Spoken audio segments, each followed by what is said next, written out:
Good morning friends, उम्मीद है आप सब बहुत अच्छे से होंगे। आज की इस वीडियो में बात करने जा रहे हैं आज के विभिन्न समाचार पत्रों में छपी रोज़गार और शिक्षा जगत से अहम खबरों के बारे में। इस वीडियो को शुरू करने से पहले आप सबसे एक छोटी सी रिक्वेस्ट, अगर आपने इस चैनल को अभी तक सब्सक्राइब नहीं किया है तो हमारे चैनल को सब्सक्राइब कर दीजिए, साथ ही सामने बने बेल आइकन को प्रेस कर दीजिए जिससे आपको हमारी आने वाली सभी नई और अहम अपडेट की नोटिफिकेशन वक्त से मिलती रहे। तो आइए शुरू करते हैं आज की इस वीडियो को, जिसमें जो सबसे पहले आप अपनी स्क्रीन पर देख रहे हैं 68,500 प्राइमरी शिक्षक भर्ती से जुड़ी हुई एक अहम खबर। जिला आवंटन से सैकड़ों मेधावी शिक्षक हुए हैं बाहर। ये 68,500 की वो खबर है जिसके पहली मेरिट लिस्ट के अकॉर्डिंग जो है मेधावियों को अनारक्षित श्रेणी के उनको अपना होम डिस्ट्रिक्ट या मनपसंद का ज़िला जो है वो नहीं दिया गया है। उसके बाद की जो दूसरी मेरिट लिस्ट आई थी उसमें मेधावियों को जो है उनकी चॉइस का ज़िला, चॉइस की जगह दे दी गई थी। तो इसी को लेकर के एक रिट जो है वो दायर की गई थी हाई कोर्ट में। उसके बाद में ये चीज़ जो है यहाँ पर दिखाई गई है कि 2908 की सूची में मुख्य याची अमीर शेखर भारद्वाज का ही नाम नहीं, जबकि इन्होंने ही जो है वो याचिका जो है वो दाखिल की थी। तो ये जो न्यूज़ है 68,500 शिक्षक भर्ती जो कि 2018 में शुरू की गई थी उससे रिलेटेड है। आइए अब रुख करते हैं एक और बड़ी अपडेट की तरफ, जो कि है यूपी माध्यमिक शिक्षा सेवा चयन बोर्ड से चयनित और वेटिंग लिस्ट का इंतज़ार कर रहे अभ्यर्थियों से रिलेटेड है। तो प्रतीक्षा सूची वालों ने मांगी है तैनाती। सहायता प्राप्त माध्यमिक स्कूलों में प्रशिक्षित स्नातक टीजीटी और प्रवक्ता पीजीटी 2016 और 2021 की प्रतीक्षा सूची में चयनित अभ्यर्थियों ने बुधवार को शिक्षा निदेशालय में अपर शिक्षा निदेशक माध्यमिक डॉक्टर महेंद्र सिंह से मुलाकात करके अपनी जो है ज्वाइनिंग और यह प्रतीक्षा सूची वालों की जो भर्ती प्रक्रिया है उसको शुरू कराने की जो है मांग की है। अभ्यर्थियों ने टीजीटी पीजीटी 2013 की तरह काउंसलिंग कराकर पद स्थापन की मांग की है। ये जो न्यूज़ है इसी से रिलेटेड है। आइए रुक करते हैं आज की एक और बड़ी अपडेट की तरफ। घर वापसी के लिए चयनित तो हो गए हैं, एनओसी का पेज जो है वो फंसा हुआ है। ये भी न्यूज़ जो है वो 68,500 और 69,000 प्राइमरी की जो शिक्षक भर्ती है उसी को लेकर के है। हमारे बहुत से जो दोस्त हैं, बहुत से साथी जो कि 68,500 में चयनित हो गए थे और उन्हें दूर दराज के ज़िलों में जो है वो तैनाती मिल गई थी। उसके बाद 69,000 शिक्षक भर्ती में उन्होंने आवेदन किया था, वो उसमें सेलेक्ट हो गए और इस आस में उन्होंने ये 69,000 शिक्षक भर्ती में उन्होंने एग्ज़ाम दिया था कि उनको जो है उनकी मनपसंद का ज़िला, उनका होम डिस्ट्रिक्ट मिल जाएगा।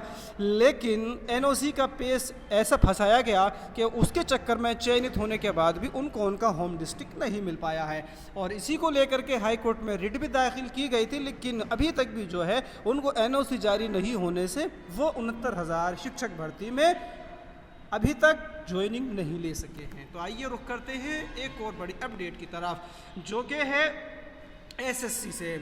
कर्मचारी चयन आयोग एसएससी ने कंबाइंड हायर सेकेंडरी लेवल 2019 भर्ती का परीक्षा का अंतिम परिणाम जारी कर दिया है। इस भर्ती के लिए 4,684 पदों के सापेक्ष 4,684 अभ्यर्थियों का चयन किया गया है। चयनित अभ्यर्थियों में 631 एससी, 306 एसटी, 982 ओबीसी और 469 ईडब्ल्यूएस और 2296 अभ्यर्थी अनारक्षित वर्ग के हैं। तो अगर आपने ये एग्ज़ाम एसएससी का हायर से जो है आपने दिया था, कंबाइंड हायर सेकेंडरी लेवल का दिया था, तो आप अपना रिजल्ट यहाँ से देख सकते हैं। और दोस्तों ये जो एक खबर आपकी इस वक्त ये स्क्रीन पर है, ये एक बहुत ही अच्छा फैसला योगी सरकार का, योगी हुकूमत का, इसकी मैं दाद देता हूँ कि लिखित परीक्षा से होगी प्रधानाचार्यों की भर्ती। अब तक जो प्रधानाचार्यों की भर्ती यूपी माध्यमिक से शिक्षा सेवा चयन बोर्ड के ज़रिए से की जा रही थी, वो सिर्फ साक्षात्कार के बेस पर थी। साक्षात्कार में मुंह दिखाई या दूसरी वो बहुत सारी बातें हैं वो आड़े आ जाती थी। लेकिन अब इसके अंदर लिखित परीक्षा प्लस साक्षात्कार होने से जो है जो धांधली का एक आरोप लगा करता था उस पर बहुत हद तक अंकुश लग जाएगा। प्रदेश के 4500 से अधिक सहायता प्राप्त माध्यमिक विद्यालयों में प्रधानाचार्य के रिक्त पदों पर भर्ती अब लिखित परीक्षा और साक्षात्कार के माध्यम से होगी। माध्यमिक शिक्षा सेवा चयन बोर्ड ने प्रधानाचार्य के तकरीबन 2000 रिक्त पदों की भर्ती के लिए शासन को प्रस्ताव भेजा है। तो फ्रेंड्स एक और नई भर्ती आपका इंतज़ार कर रही है, जो कि प्रधानाचार्य की भर्ती माध्यमिक शिक्षा सेवा चयन बोर्ड के माध्यम से होने जा रही है। और इसके लिए प्रिंसिपल के लिए जो कि हैं वो 2000 पद जो है यहाँ पर रिक्त पद रखे गए हैं। बहुत जल्द ये 2000 पदों पर प्रिंसिपल की भर्ती शुरू होने जा रही है और आप इसके लिए अगर योग्यता रखते हैं तो आप इसकी लिखित परीक्षा की तैयारी शुरू कर सकते हैं। एक अहम न्यूज़ और एक बड़ा फैसला, एक अच्छा फैसला यहाँ पर योगी हुकूमत का। अगर किसी के बुरे काम की अगर हम बात करते हैं तो उसके अच्छे फैसलों, उसके अच्छे कामों के लिए भी हमें उसकी दाद देनी चाहिए। और उसी में सही एक फैसला जिसकी दाद दी जाए, जितनी दाद दी जाए उतनी कम है, ये फैसला है प्रधानाचार्य की भर्ती में लिखित परीक्षा का योगी सरकार का। बहुत बहुत धन्यवाद योगी जी इसके लिए। आइए रुख करते हैं एक और बड़ी अपडेट की तरफ। फिर शुरू होंगे बंद पड़े एएनएम जीएनएम प्रशिक्षण केंद्र। योगी सरकार ने जो एएनएम और जीएनएम प्रशिक्षण केंद्र बंद कर दिए गए थे उनको फिर से उनको चालू कराने के लिए अपनी सहमति प्रदान कर दी है। सीएम का निर्देश है 9 जीएनएम व 34 एएनएम केंद्र से करें शुरुआत। तो आइए रुख करते हैं एक और बड़ी अपडेट की तरफ। दूसरी भर्तियों में संभावित कट ऑफ अंक ने डराया। तो अभी आप जानते हैं कि 5 मई को यूपी SSSC ने पीईटी के स्कोर के माध्यम से जो है कट ऑफ जारी की थी राजस्व लेखपाल की मुख्य परीक्षा के लिए, जो कि बहुत हाई गई है। और उसी को देखते हुए जो अभ्यर्थी हैं इस बात से डर रहे हैं कि जितनी भी दूसरी परीक्षाएं होंगी, चाहे वो वीडियो की हो, चाहे वो लिपिक की हो या दूसरी हो, तो उसमें जो है इस तरह की अगर कट ऑफ निर्धारित होती रही तो वो सभी बाहर होते रहेंगे जो कि सिर्फ इसको क्वालिफाई कर पाए हैं। चूँकि इसके विज्ञापन में सिर्फ यही कहा गया था कि ये सिर्फ एक अहरकारी परीक्षा है, ये इसके आधार पर जो है कोई भर्ती नहीं की जाएगी, बल्कि उसके लिए अलग से फॉर्म भराए जाएंगे। लेकिन यहाँ पर इसके बरक्स जो है कट ऑफ निर्धारित करके इसी को बेस बना करके मुख्य परीक्षा के लिए फॉर्म भराए जा रहे हैं, जो कि एक गलत फैसला है। स्वास्थ्य कार्यकर्ता भर्ती में पीईटी में 1 अंक वाले भी पात्र हैं। राजस्व लेखपाल में पीईटी 62.96 कट ऑफ अंक से संशय हो गया है। अब इसकी जो प्रस्तावित परीक्षाएं हैं उसकी यहाँ पर डिटेल दी गई है, आप देख सकते हैं। आइए रुख करते हैं एक और बड़ी अपडेट की तरफ। प्रतीक्षारत अभ्यर्थियों ने मांगा पदस्थापन। इसके बारे में हम आपको बता चुके हैं पहले ही जो न्यूज़ थी उसके बारे में कि ये जो है यूपी टीजीटी 2021-2016 के जो वेटिंग लिस्ट वाले हैं उन्होंने जो है माध्यमिक शिक्षा निदेशक से मिल करके इसकी जो सूची है प्रतीक्षा सूची उसका पदस्थापन करा करके अपनी भर्ती, अपनी ज्वाइनिंग की मांग की है और उनकी मांग जायज़ भी है। एक और बड़ी अपडेट इसके अंदर है जो कि यूपीपीएससी की एक भर्ती एलटी जो कि 2018 में निकली थी उसको लेकर के आ रही है। नियुक्ति को भटक रहे एलटी 2018 के औपबंधिक चयनित। दोस्तों एक बड़ी न्यूज़ है।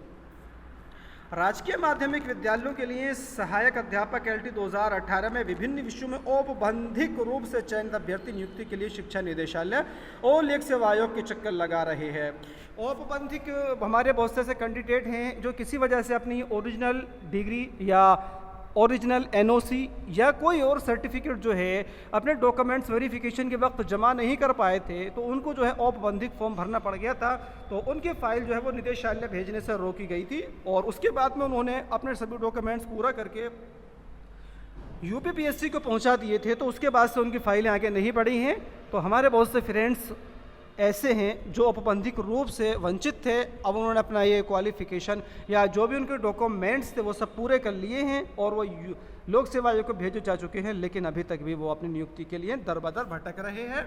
और इसके अंदर जो औपबंधिक रूप से चयनित हैं उनमें सब्जेक्ट हैं शारीरिक शिक्षा, जीव विज्ञान, ये आप यहाँ से देख सकते हैं, गृह विज्ञान, उर्दू, गणित एवं संस्कृत। पुरुष महिला के जो अभ्यर्थी हैं वो इसमें शामिल हैं। आइए रुख करते हैं एक और बड़ी अपडेट की तरफ। अब 12 विषयों में कल मिलेंगे 108 असिस्टेंट प्रोफेसर। ये जो न्यूज़ है यूपीएचईएससी के एडवर्टिजमेंट 50 को लेकर के है। इसके अंदर आप जानते हैं कि अभी 10 मई को उच्च शिक्षा निदेशालय ने यूपीएचईएससी के माध्यम से विज्ञापन संख्या 50 में चयनित हिंदी के जो कैंडिडेट्स थे उनके नियुक्ति पत्र, ज्वाइनिंग लेटर जो है वो ऑनलाइन जारी कर दिए थे। अब 12 विषयों में जो है 12 विषयों के जो ज्वाइनिंग लेटर है उच्च शिक्षा निदेशालय कल जो है इनके नियुक्ति पत्र जारी कर सकता है। ऐसी न्यूज़ जो है आज के इस अखबार में छापी गई है। आप इसके बारे में यहाँ से पूरी जानकारी देख सकते हैं कि इन 12 विषयों में कितने जो अभ्यर्थी हैं, कितने जो यहाँ पर खाली पोस्टों पर चयनित हुए हैं, उनको नियुक्ति पत्र जो है वो कल जारी कर दिए जाएंगे। आइए अब रुख करते हैं एक और बड़ी अपडेट की तरफ, जो कि इलाहाबाद विश्वविद्यालय के संस्कृत विभाग में शिक्षक भर्ती के लिए 17 मई से साक्षात्कार को लेकर के है। आप जानते हैं कि सेंट्रल यूनिवर्सिटीज़ इलाहाबाद विश्वविद्यालय में असिस्टेंट प्रोफेसर, एसोसिएट प्रोफेसर और प्रोफेसर की भर्ती जो है वो पिछले कई महीनों से लगातार चल रही है और उनके इंटरव्यू भी जो है वो वक्तन फ़वक्तन जो है ये इलाहाबाद यूनिवर्सिटी जो है वो लगातार करा रही है। तो अब इसी कड़ी में संस्कृत विभाग में जो पद रिक्त हैं असिस्टेंट प्रोफेसर, एसोसिएट या प्रोफेसर के, उनके जो साक्षात्कार, उनके जो अब इंटरव्यू हैं वो 17 मई से संस्कृत विभाग के ये इंटरव्यू शुरू होने जा रहे हैं। अगर आपने इलाहाबाद विश्वविद्यालय में संस्कृत सब्जेक्ट में असिस्टेंट प्रोफेसर, एसोसिएट प्रोफेसर या प्रोफेसर की रिक्ति के लिए आवेदन किया है तब आपको अलर्ट हो जाना चाहिए और 17 मई से आपको वहाँ पर साक्षात्कार के लिए उपस्थित होना चाहिए। और एक और बड़ी अपडेट इसके अंदर छपी है, उसके बारे में बात करते हैं। सूबे के राजकीय पॉलिटेक्निक कॉलेजों को मिले 18 प्रवक्ता। तो ये यूपीपीएससी ने जो है पॉलिटेक्निक कॉलेजों को विद्युत अभियंत्रण के 18 नए प्रवक्ता यानी कि लेक्चरार का रिजल्ट फाइनल घोषित कर दिया है। सीधी भर्ती के तहत इसके लिए आयोग ने 26 अप्रैल से 7 मई के बीच साक्षात्कार संपन्न कराया। बुधवार रात आयोग ने अंतिम परिणाम जो है जारी कर दिया है। आप वहाँ से ये रिजल्ट यूपीपीएससी की वेबसाइट से देख सकते हैं और जिनका चयन यहाँ पर किया गया है इनके नाम यहाँ पर दिए गए हैं। ये आप देख सकते हैं, दीपिका चौहान, उज़्माउद्दीन, रवि कुमार वगैरह ये सब जो है इसमें चयनित हो गए हैं। इनके लिए हमारी तरफ से बहुत बहुत शुभकामनाएं, बहुत बहुत मुबारकबाद। आइए अब हम रुख करते हैं आज की एक और बड़ी अपडेट की तरफ, जिसके लिए योगी सरकार ने खुद कहा है कि सरकारी नौकरियों में चयन का 100 दिन का पूरा करे लक्ष्य, यानी कि सरकारी नौकरी पूरी करने के लिए जो है 100 दिन का लक्ष्य निर्धारित करें। मुख्यमंत्री ने मुख्य सचिव से सभी आयोगों की लक्ष्य के अनुरूप भर्ती रिपोर्ट तलब की है और इसके रिपोर्ट के अंदर कहा गया है कि 36,000 से अधिक पदों पर जो है वो सरकारी भर्तियां की जाएंगी। मुख्यमंत्री ने कहा कि चयन वर्ष की सीधी भर्ती के लिए सभी विभागों द्वारा प्रस्ताव 31 मई से पहले भेजा जाए ताकि 36,000 से अधिक पदों पर लोक सेवा या अधीन सेवा चयन आयोग भर्ती प्रक्रिया चरणवार 100 दिन व 6 माह में शुरू कर सके। सीएम ने निर्देश दिए कि 100 दिनों में पारदर्शी व भ्रष्टाचार मुक्त सुशासन के लिए भारत सरकार की रोटेशन पॉलिसी के तहत जो है वो यहाँ पर लागू की जाए। आइए अब हम रुख करते हैं आज की एक और बड़ी अपडेट की तरफ, जिसके बारे में हालांकि हम पहले ही बता चुके हैं इसके बारे में कि असिस्टेंट प्रोफेसर पद के लिए जो है इलाहाबाद विश्वविद्यालय में संस्कृत विभाग में जो है वो इंटरव्यू 17 मई से जो है वो स्टार्ट होने जा रहे हैं। असिस्टेंट प्रोफेसर पद के लिए 20 मई को होगा साक्षात्कार और इंटरव्यू इलाहाबाद विश्वविद्यालय के गेस्ट हाउस में सुबह 9 बजे से स्टार्ट होगा। आइए रुख करते हैं एक और बड़ी अपडेट की तरफ। तो ये भी वही है जो कि योगी सरकार ने सभी आयोगों के बारे में कहा है कि 100 दिन में 36,000 पदों की चयन प्रक्रिया जो है वो पूरी कर ली जाए। इस तरह के दिशा निर्देश जो हैं ये सीएम योगी आदित्यनाथ ने जारी किए हैं। और एक और बड़ी अपडेट, दरोगा भर्ती में गड़बड़ी पर 14 गिरफ्तार। तो योगी हुकूमत का चाहे वो पहला शासनकाल रहा हो या अब ये दूसरा शासनकाल रहा हो, जितनी भी सरकारी भर्तियाँ निकलती है उसमें मैक्सिमम के अंदर जो है पेपर लीक या मुन्ना भाई के बैठने का जो सिलसिला है वो नहीं थम रहा है। इस पर योगी सरकार को तत्काल यथाशीघ्र रोक लगानी चाहिए। इससे मेधावी, इंटेलिजेंट, मेहनत करने वाले जितने भी अभ्यर्थी होते हैं उनके चयन पर, उनकी ईमानदारी पर एक प्रश्न चिन्ह और उनके साथ जो है इस तरह से कह लीजिए कि विश्वासघात होता है। तो इस तरह की गड़बड़ियों पर फ़ौरन रोक लगाई जानी चाहिए। तो अब बात करते हैं कुछ करंट अफेयर्स के बारे में। कल जो है सुप्रीम कोर्ट ने राजद्रोह कानून पर जो है वो रोक लगा दी है और कहा है केंद्र सरकार से कि कानून की समीक्षा होने तक न तो कोई केस दर्ज होगा और न ही कोई कार्रवाई होगी। और इसके बारे में जो है केंद्र सरकार से सुप्रीम कोर्ट ने जो है जवाब तलब भी किया है और उसकी समीक्षा करने को कहा है। तो इसके बारे में आप पढ़ लीजिएगा कि धारा 124A के तहत लंबित सारे मामलों में कार्रवाई फ़िलहाल रुकी रहेगी। तो दोस्तों अगर ये वीडियो अच्छी लगी हो तो लाइक कीजिएगा, शेयर कीजिएगा और मिलते हैं एक और नई वीडियो में। तब तक आप सबसे ज़्यादा चाहते हैं बहुत बहुत शुक्रिया।